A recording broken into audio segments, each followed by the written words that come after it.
started now. So I'm Sarah Winkleman. I'm the Director of Education Programs and Services at the Jewish Community Relations Council.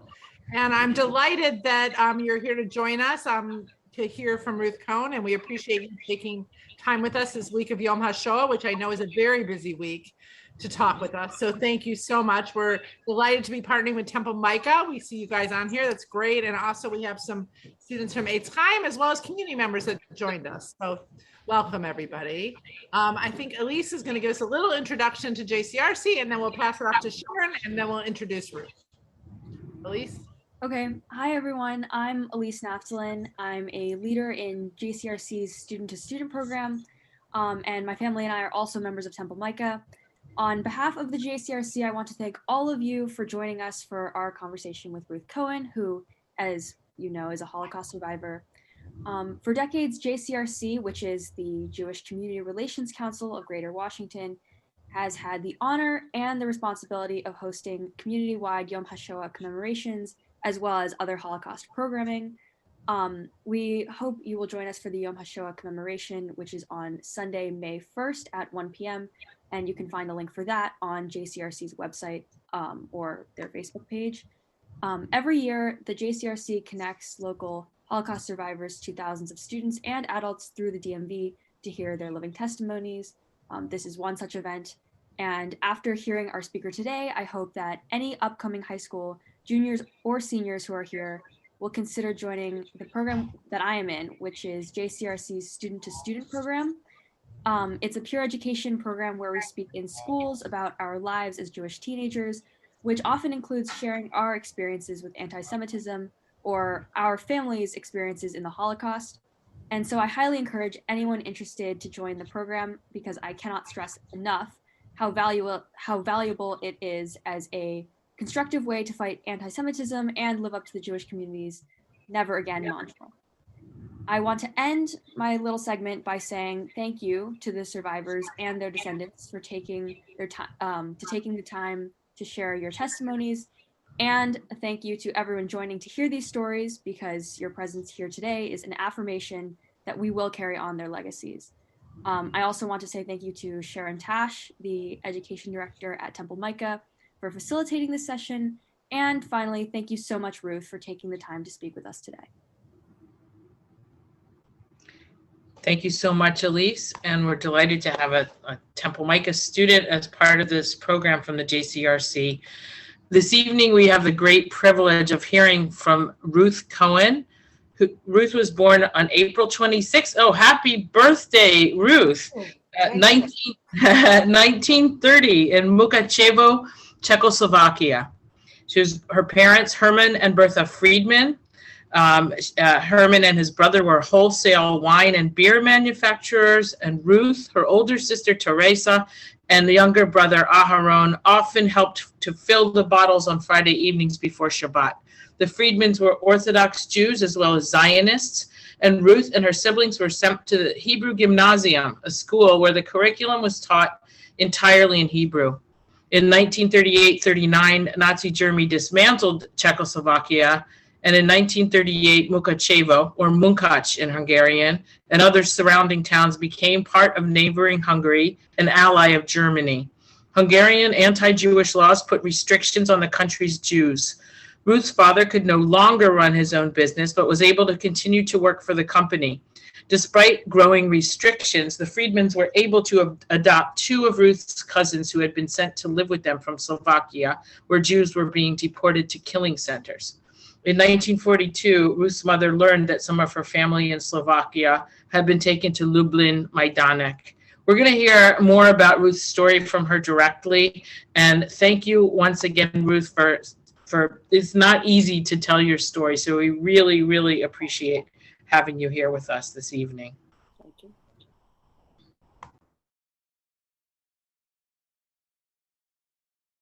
So am I on?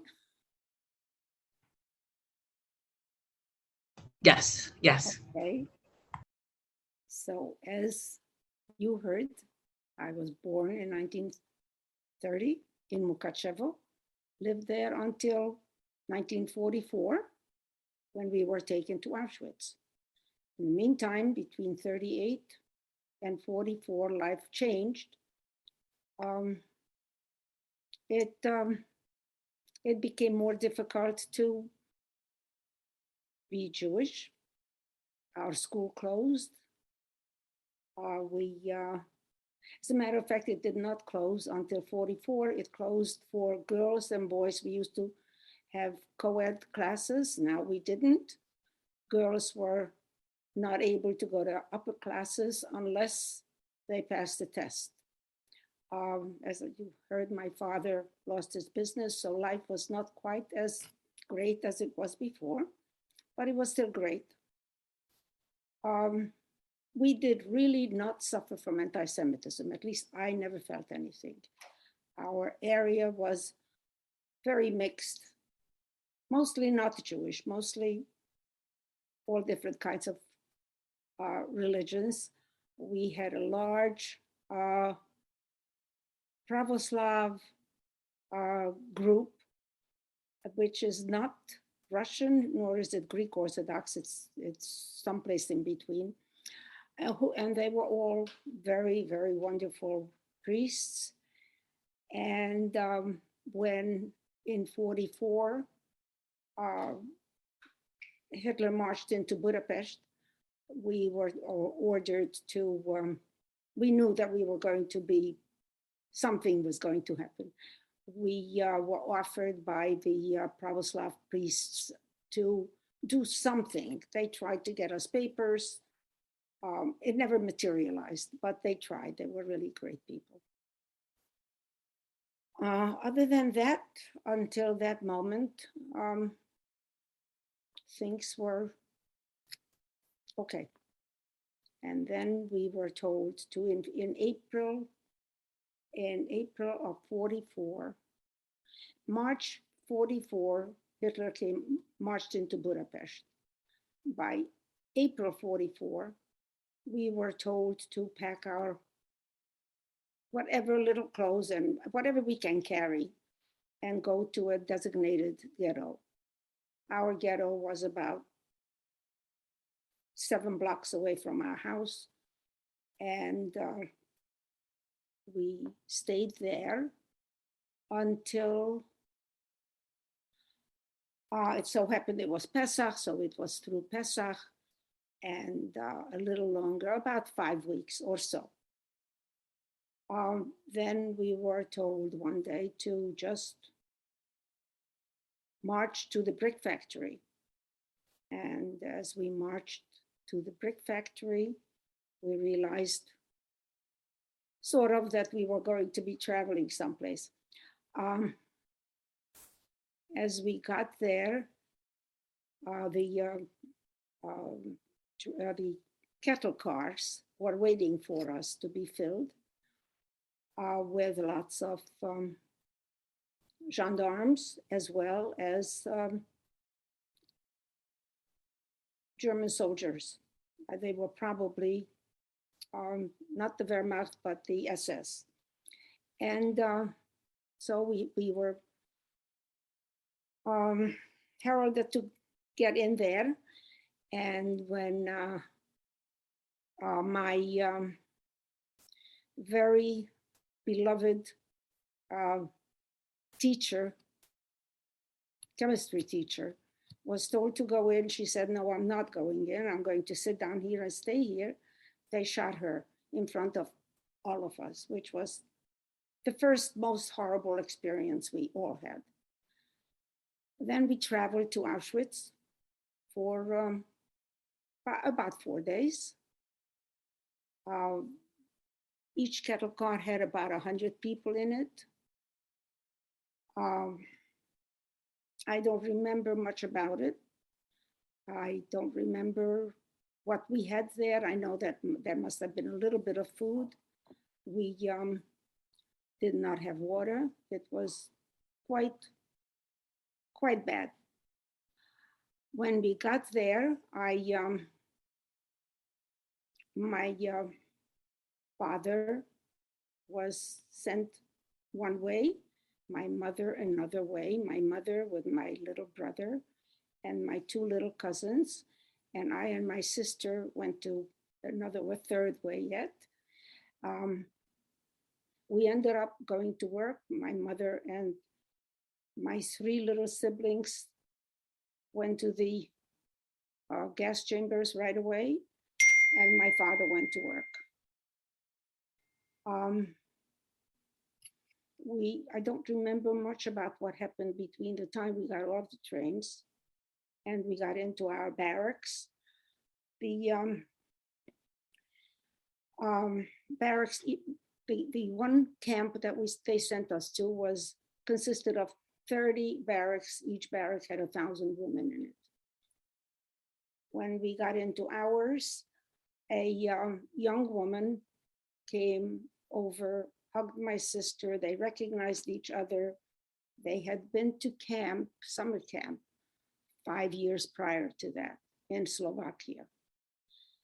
This was kind of a life-saving second for me and my sister. This young woman made my sister her assistant and helped me get a job, which no one else had other than 14 young girls like myself. We were messenger girls. It actually did save my life. My sister's was also saved because she was able to, if she had to, she could hide because Miriam saved her, hid her. As I was hidden when I had typhoid fever, I was hidden by the doctors and nurses so that when the Nazis come to count us or look at us to see how sick we are and take us away, they couldn't find me. Other than that, they went day in and day out. We had the usual Zählappell, which was getting up early in the morning, lining up, being counted. And also some people were selected to go to the gas chamber. At night, we had to, again, line up. There was no selection at night. Our dinner, our breakfast was a cup of coffee. For lunch, we had nothing, and the coffee was not really coffee. We don't know what it was. At dinner time, we had a kind of a soup. It was liquidy, and if we were lucky, we found a piece of vegetable, potato, something in it, and that was it. Oh no, we had a slice of bread about 1.5 inches thick and about 4.5 inches square. And then we went to sleep and get up the next morning to do the same thing.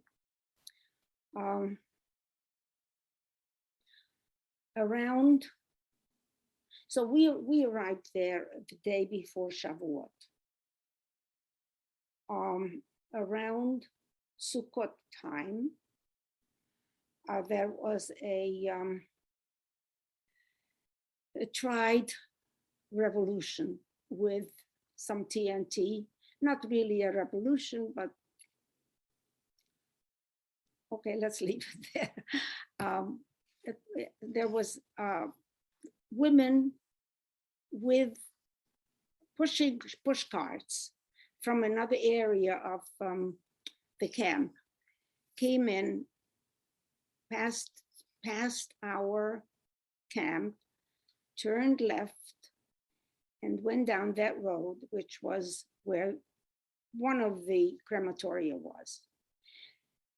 They tried to blow up the crematorium, and they were not successful. When this was over, of course, all these people were killed, but all the crematoriums were shut off. That was the last time the crematoriums worked. Shortly after that, they started emptying Auschwitz by sending people off to various manufacturers in Germany. we were around the last transport at the end of November or so, beginning of December perhaps. And we ended up going to Nuremberg. My sister was with me. I was really fortunate. We always managed to stay together. 500 women, 250 were Jewish, 250 were not. We went to Nuremberg where we worked for, I never remember, so I'm sorry.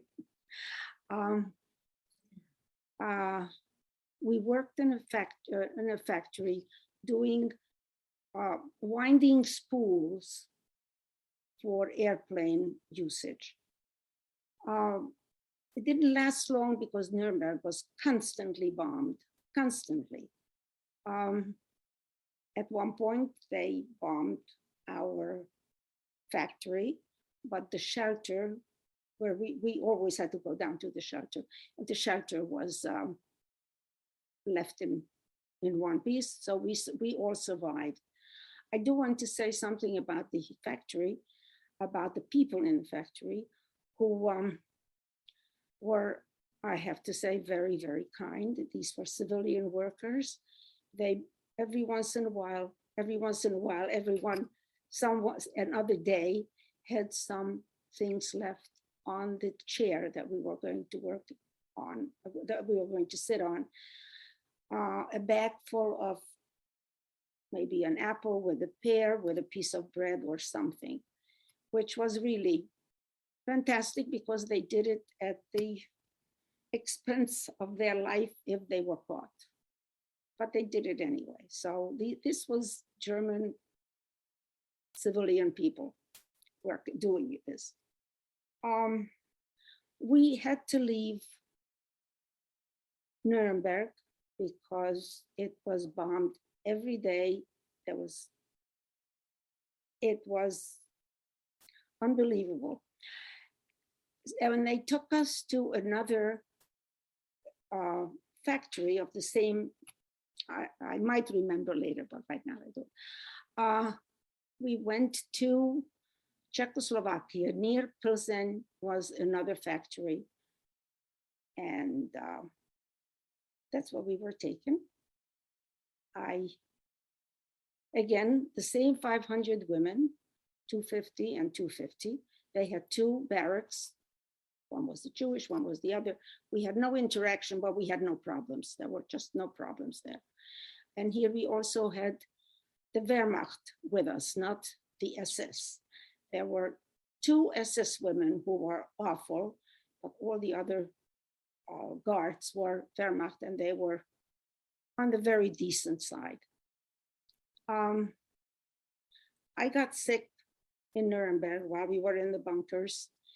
And when we got to Holishov, which was near Pilsen, I worked for a few days, and then I couldn't because I was not able to work. And that was about March. And then one day in May, it was a Shabbat, and we were not working. We were sitting around in our barrack, and somebody stood up and saw soldiers, men running down a mountain with open bayonets. And of course, we didn't know what it was all about, but they came down, they opened the gates and told us that at this point, we cannot leave the camp, but we are free, because the SS, they took all the SS with them or killed the one that was not willing to go, and locked the barracks, locked the gates, and told us not to leave. But in 2 or 3 days, the Americans will be, most likely the Americans will be freeing us, because it's really the end of the war. And they also told the people, the women, to come with them if they want to, whoever wants to come with them. So about 125 women walked away with them, walked up that mountain. And about 2 hours later, around 90 of them came back and said that at one point, the men asked them, who is Jewish? And whoever was Jewish, they said, we don't want you around, just go back. We don't need Jews here. I also told them that the reason they came down to save the camp was because 2 of the Wehrmacht young women went to a bar Friday night and told the waiters that they were going to blow us up. And we supposed that the waiters were part of the underground. So they must have gotten to these white Russian partisans who were the men who came down to save us. And they got rid of the cans of gasoline that was surrounding the camp and saved our lives. So that was another end. We stayed in Holishov, my sister and I, for about a month. The American soldiers the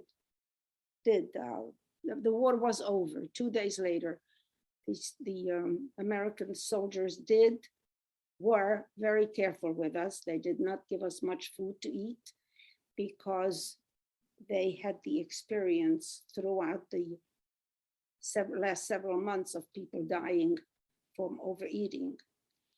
So no one in our place got sick. Everyone was fine. We did have food, enough food, but not too much.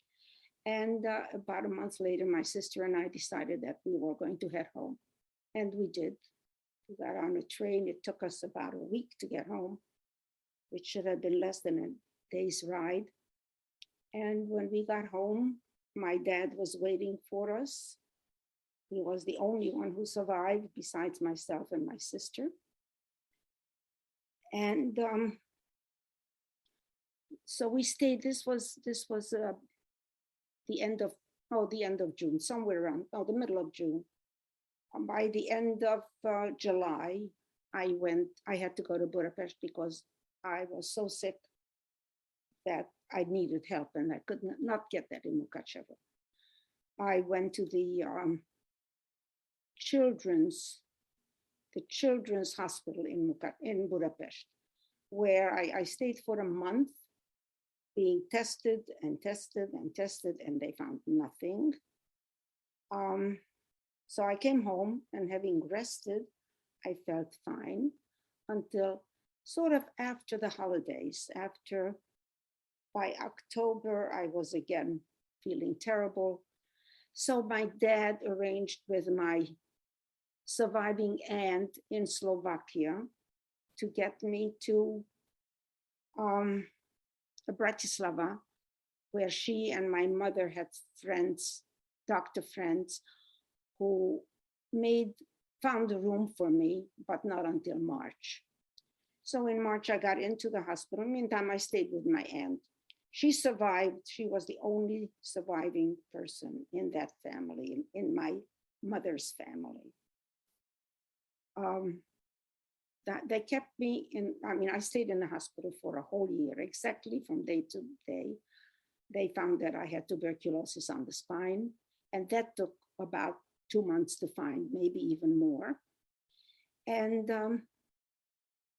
they cured me, thank goodness. And I went home.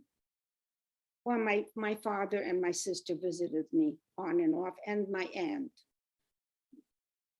plus the community, the Jewish young and older community in Bratislava, were fantastic. They visited the hospital constantly. The hospital was kind of filled with people, not with my illness, but with people who from the Holocaust. Then I went to a sort of a sanatorium in the Tatry Mountains, where I stayed for, 3 months or so. Then I went home, and I stayed at home with my dad and my sister until my sister managed to get all the papers ready so we could come to the States. My aunt and uncle sent us tickets and all the visas, everything that they needed to do, they did. And the way they knew about us is that the American soldiers spoke to everyone and took names that we knew, and then somehow, I don't know through whom, whether Hayas or someone found the relatives that we knew we had without knowing addresses necessarily. So that's how that happened. And then we came here. That's my story in brief. Thank you so much, Ruth. And I want to invite anybody who has questions maybe to start putting them into the chat box. That's probably the easiest way to see the questions and decide to ask. But while people are formulating their questions, can I ask you, when you came here to the United States, were you able to continue your education, or did you go to work, or what did you do here? I could not continue my education. I continued much later on, but I've never had a full education. Absolutely not. I was still sick. I really was not cured. I still have some left over from that, but I did go to work right away. I don't know if you know what a floor girl was. I don't think they have them anymore in factories.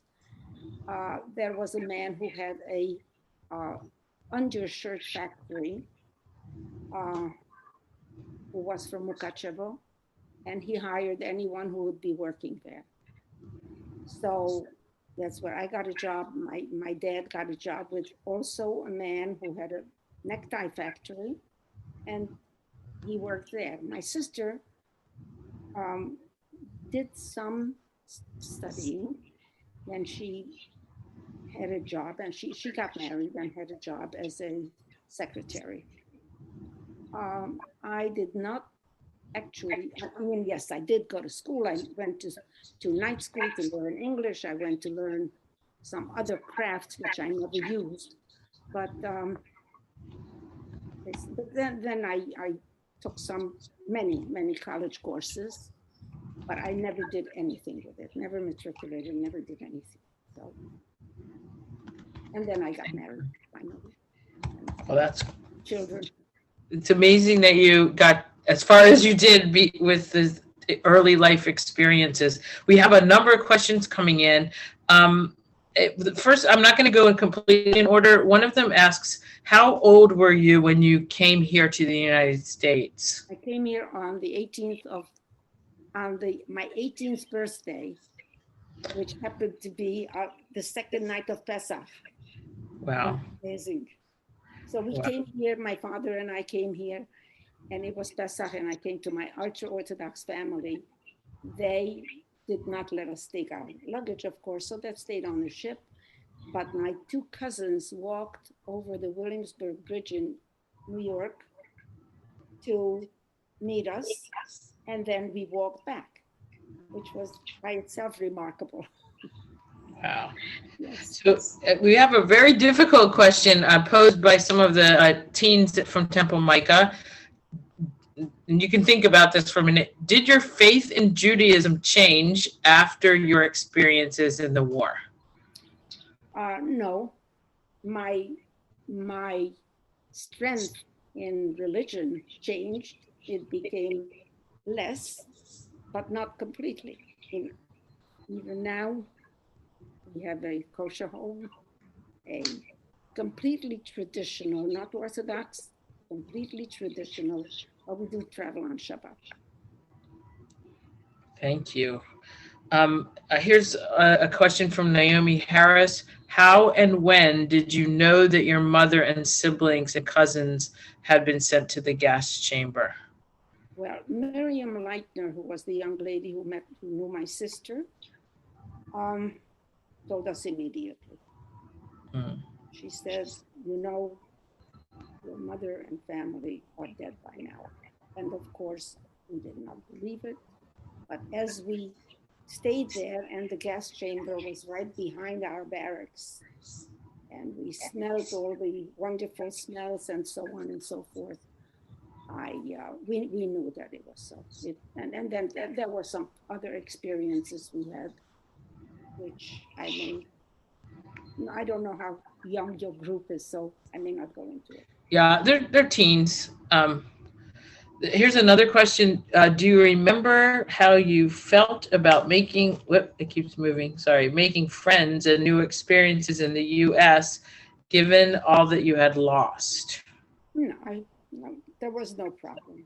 There was no problem. The friends I met either knew about the Holocaust or were eager to find out, or we didn't talk about it, which is probably what mostly happened. So I just met them.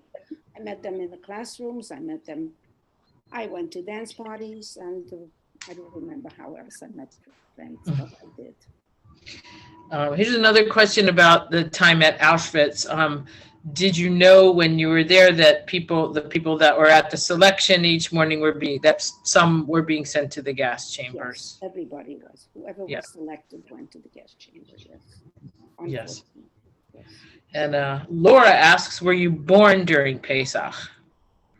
I don't think so, because nobody ever told me that.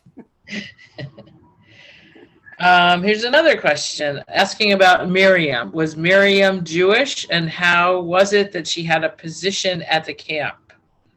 Miriam, that's another thing. I just want to mention, I just got a book from Cindy, who, you know, the title is 999. I don't know. I think it came out 2 years ago. But let me tell you about her and about other young women who came out. They were Slovak women, not Hungarian, Slovak.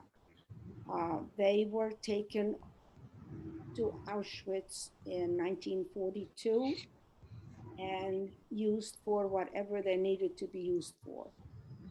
And so by 1944, when the Hungarian Jews came out, were brought into Auschwitz,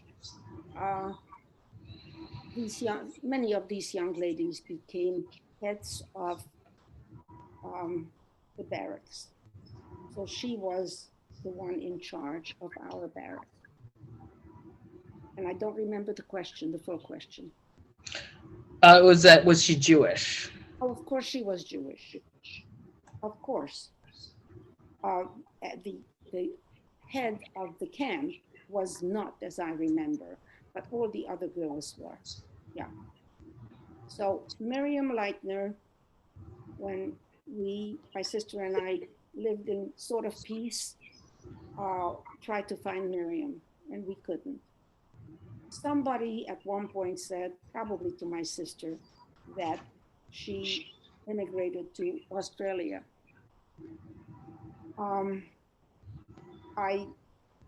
Through the Holocaust Museum here, one of the young ladies tried to get in touch with several Jewish agencies in Australia and tried to find her, but we couldn't because she changed her name. Obviously, she got married. When I met Cindy is one of the loveliest, sweetest young ladies I met here ever. When she heard this story, she said, I know many rabbis in Australia. Somehow I have contact with them and I'll find her. And she did. So Miriam is no longer alive, but she found her 2 children and we got in touch. So that's fantastic. It is. We have another question from the teens. How much of an impact has being a survivor had on your life? That depends on whether you ask me or my children. My children think a lot. I don't know. Interesting. But they think a lot. And another question asks, was your husband, is or was your husband a survivor? No, he's not. He was born on the Lower East Side in Manhattan. Ah. He's a real American Jew. Wow. Another question from the teens. Do you remember any happy moments during the war? What happy moment was during the war? That's the question. I'm sure that while I was at home with my family, there were happy moments before we went to Auschwitz. Right. After that, I dare say no. Right. I had some terrible moments, but not happy moments. Philip asks, how much Yiddish or German did you know? Were you a Yiddish speaking household? We were a Yiddish, German, Hebrew, and Hungarian speaking household. And we were not unique. The only thing that was not in every other household was the Hebrew. But most everybody spoke German.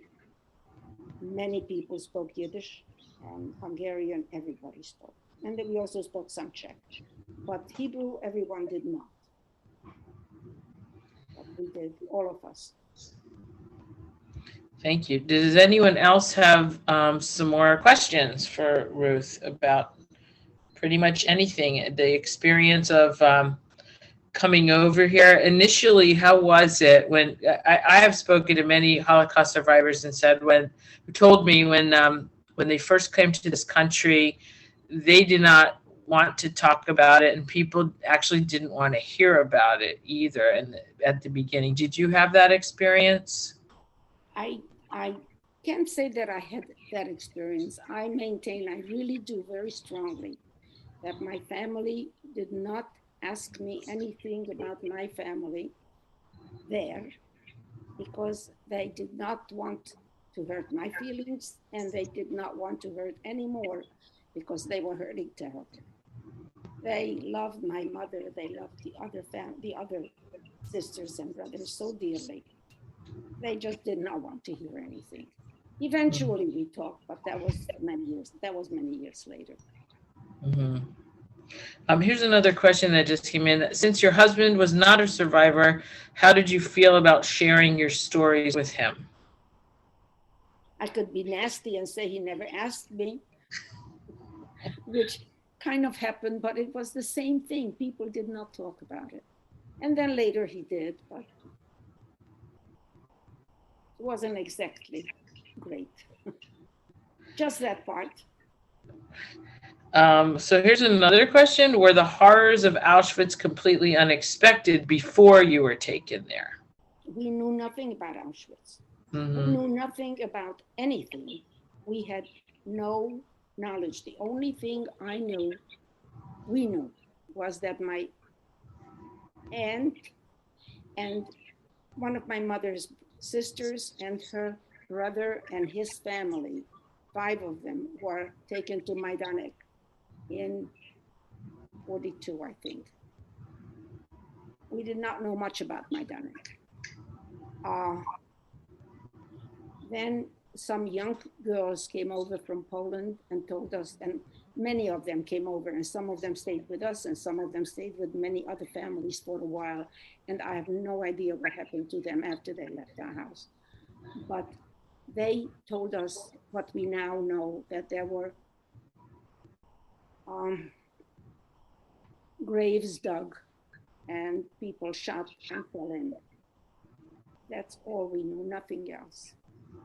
And we, the whole family, went into full mourning from 1942 on because of these things.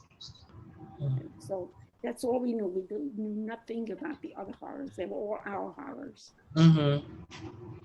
Another question came in from the teens, and this might be a hard question too. What was it like transitioning back to what they're calling normal life when you arrived in America?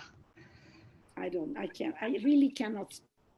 I can't imagine what it was like. I know I was happy to be here.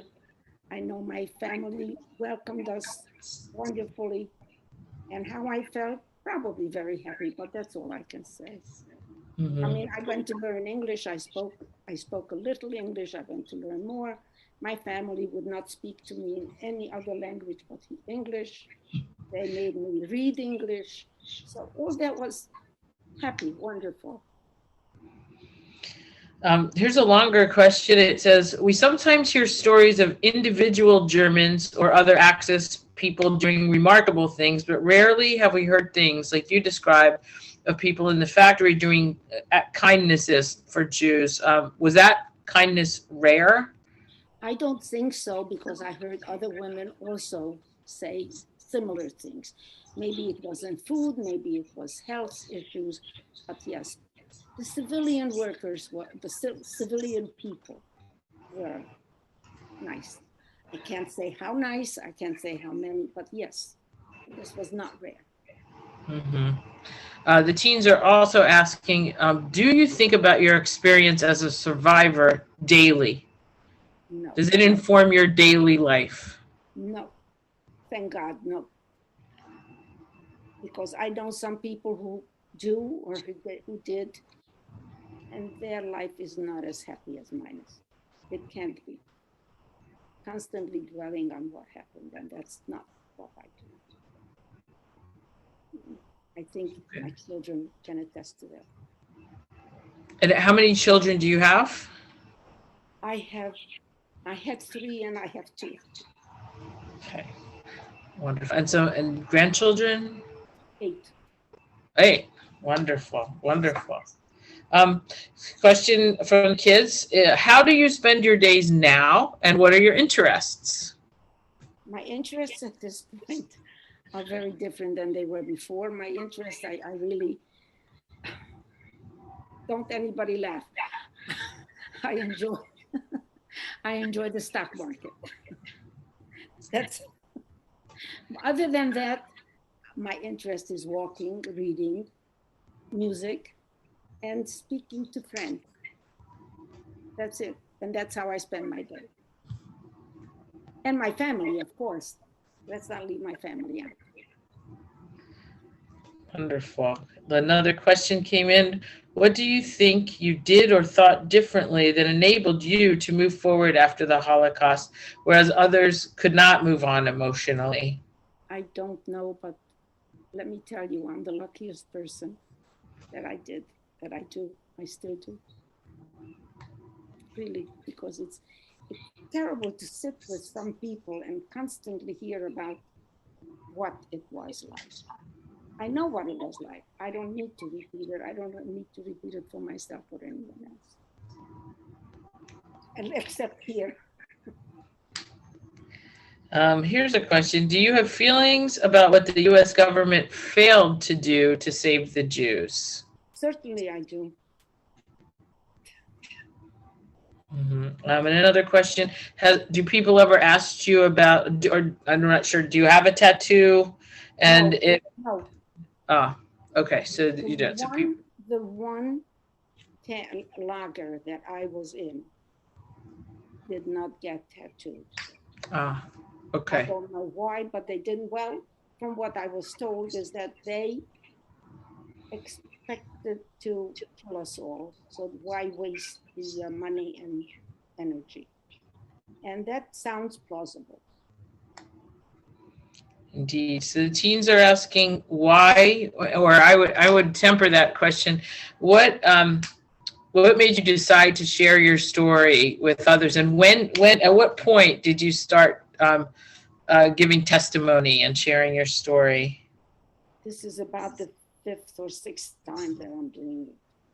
That's all. So you don't regularly? Wow. Well, thank you. It's amazing. It's difficult. Yes. But yes. I can do it in this format. I still will not. You know what they do at the Holocaust Museum? I cannot do. What is it called? I can't. First person. I cannot do it. I can't stand in front of people and tell my story. I see a few people here. It's easy.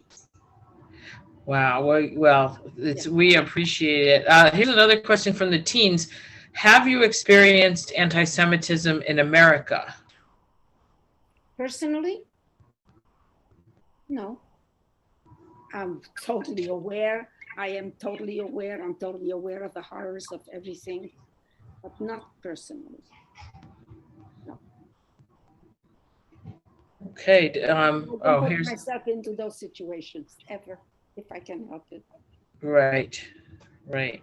Here is a thank you from John saying, thank you very much for sharing your story with us. It has opened my eyes to many things. Do you have any advice for us as young people and for myself as a Gentile specifically? Really, I